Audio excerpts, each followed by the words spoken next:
যাদের একটু বুদ্ধি কম আমরা তাকে হরহামেশায় গাধা বলি। বোকা বা কোনো কাজ না জানলে গাধা শব্দটা যেন মুখে চলে আসে। কিন্তু আপনি কি জানেন যেই প্রাণীকে আমরা বোকা বলে ডাকি আসলে সে মোটেও বোকা নয়, বরং বিজ্ঞানীরা বলছেন গাধা হলো অত্যন্ত বুদ্ধিমান, সংবেদনশীল ও আত্মরক্ষায় পারদর্শী প্রাণী।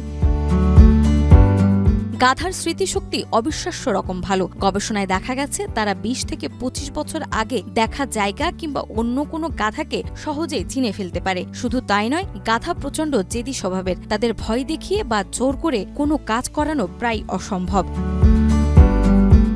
গাধা সহজে চমকে ওঠে না এবং খুব কৌতূহলী প্রকৃতির। তাদের চিন্তাশক্তি ঘোড়ার চেয়েও অনেক স্বাধীন ও বিশ্লেষণধর্মী। মরুভূমিতে তারা প্রায় ৬০০ মাইল দূরের অন্য গাধার সঙ্গে বিশেষ শব্দ ও সংকেতের মাধ্যমে যোগাযোগ করতে পারে। তাদের বড় কান শুধু শুনতেই নয়, শরীরের তাপমাত্রা নিয়ন্ত্রণেও সাহায্য করে।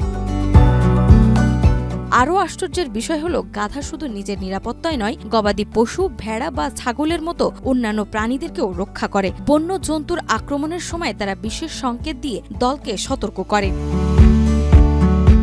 ইতিহাস ঘেঁটে দেখা যায় প্রাচীন মিশরের পিরামিড ও অন্যান্য স্থাপত্যে ব্যবহৃত ধাতু ও পাথর বহনের কাজে গাধা ছিল প্রধান বাহন। রোমান সাম্রাজ্যের সৈন্যদের সরঞ্জাম পরিবহনে, এমনকি ভারতের রাজস্থান ও জয়পুর অঞ্চলেও আজও গাধা অমূল্য সহযোগী প্রাণী হিসেবে ব্যবহৃত হয়।